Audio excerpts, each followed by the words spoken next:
Welcome to the Heaping Scoop podcast, where balance meets lifestyle, the best place to get your mind and body in shape. With your hosts, Andrew Shepard and Bryce Wiggins. In today's episode, we will be discussing Gymfluencers. So I want to give a shout out to Vanya and Reza, who brought up this point from our last podcast. And I think it's important to kind of touch on. So the point of social media and influencers affecting like our judgment and what's true and what's not true. Okay, what's helpful, what's not helpful. And I think health and fitness in general, like that industry is so saturated with everything, with so many influencers, so many people that are quote unquote trying to help you, but it's not really you get a feel for like the person's authenticity very quickly. And at the same time, you can just kind of just continue to scroll and get entertained and not really think about, is this actually helping me? And you're just leading yourself to think like, oh, everything he's saying is so true. It's the best thing for me. I know I'm being a healthy person and healthy individual at the end of everything else. So I think a good question to ask here to ourselves, Andrew, you can give your feedback on this as well. So what would you consider the criteria to be for a gymfluencer or just a regular influencer on social media? So to me, an influencer is somebody on social media, or they don't even have to be on social media. Just somebody who's like in front of you all the time, but social media is the main platform. People are influencing people these days. So somebody who's has a lot of followers, somebody who's a lot of people watch, and they also get a lot of engagement from those followers. And I would say a gymfluencer is just that exact same person, but they would post a lot more about themselves in the gym, eating healthy, and just stuff like that in general. Yeah. So, and I think it's hard to kind of decipher between the two, right? Because it's almost like they're one and the same, only they're just focusing on the gym.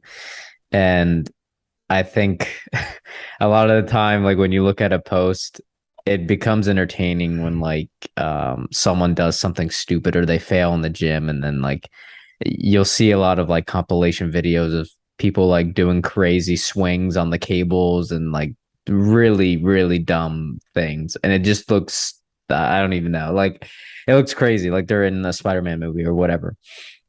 Also, I want to bring up this point where there's better people out there that you should listen to in order to get to where you want to be, and not just focusing on like a bigger butt and that's all they're showing and that's it. Going back to the authenticity of like, what are they really trying to achieve with this content, you know?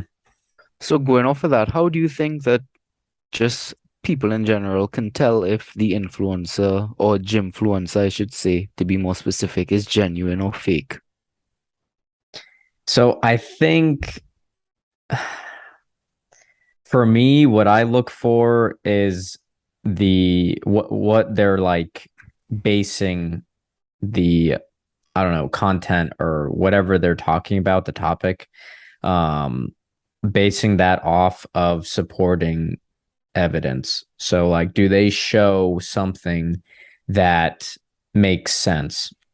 So if you're looking at how to optimize, you know, a chest workout in the gym, and one thing that would catch my eye or would draw me towards that person or that influencer would be that they show the evidence, the data showing that it is showing better results. Now, obviously, from person to person, it's different, right? Like the way you do a bench press, you may not be activating those muscles in your chest as effectively as I am, right? Because different movements for different people work a certain area a lot better. Okay, so definitely supporting evidence to show that it's making a difference and that it's showing growth. Now, we can always be, glamorized by how a person's appearance looks.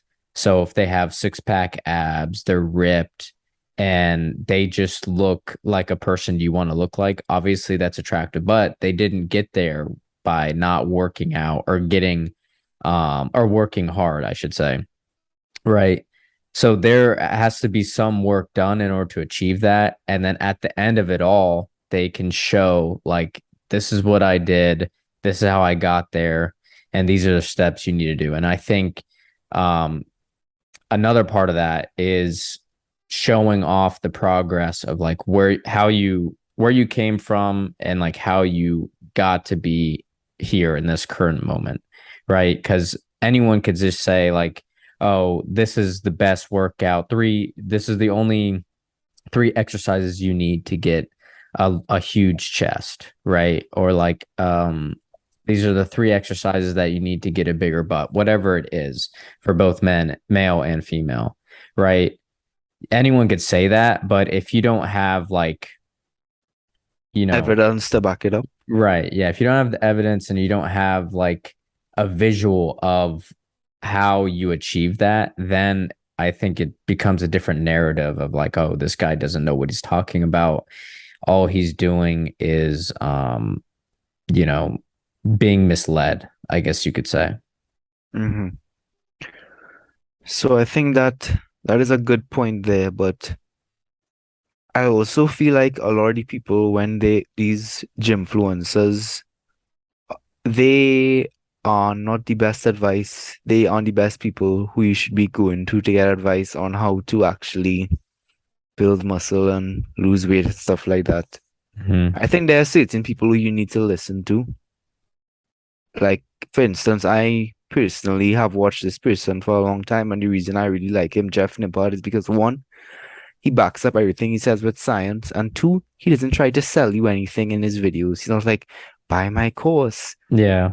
He literally just states the facts, and he shows what he does, and he shows the science to back it up, like what you said, and he shows the progress that he makes. So I think you need to find people like that to look at when they want to find influencers to follow in the gym. Mm-hmm.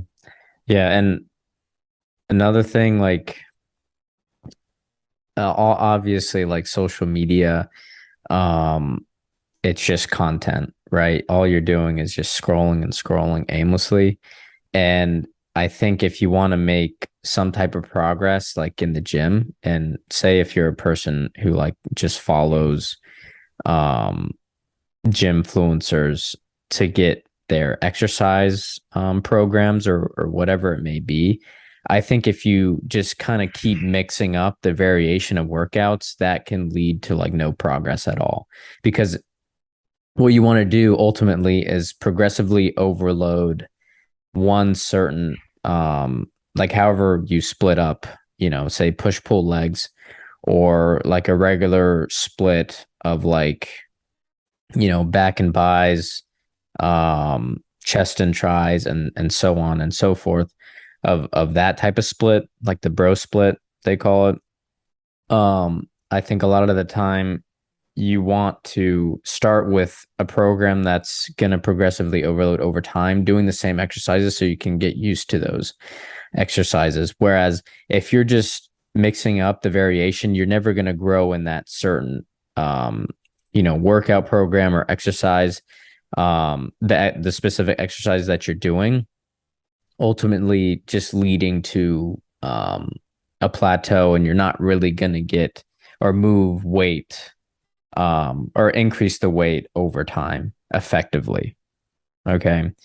And I think going back to, what Andrew's saying about some people that you could follow to kind of help guide you, and they may have their own program. JPG Coaching, if you're into bodybuilding, and he kind of helps you with, I guess he helps with posing. I think he has some videos on posing in the bodybuilding space, as well as just like helping you effectively do different exercises and some nutrition advice as well. So I think he's really good, and you can tell that he's coming from a genuine space because he's been through a lot in terms of experience with bodybuilding. Jeff Nippard is very good, backs up the science. And I think this next one I'm gonna mention, Athlean X, is very controversial for some people. A lot of people like him, a lot of people hate him.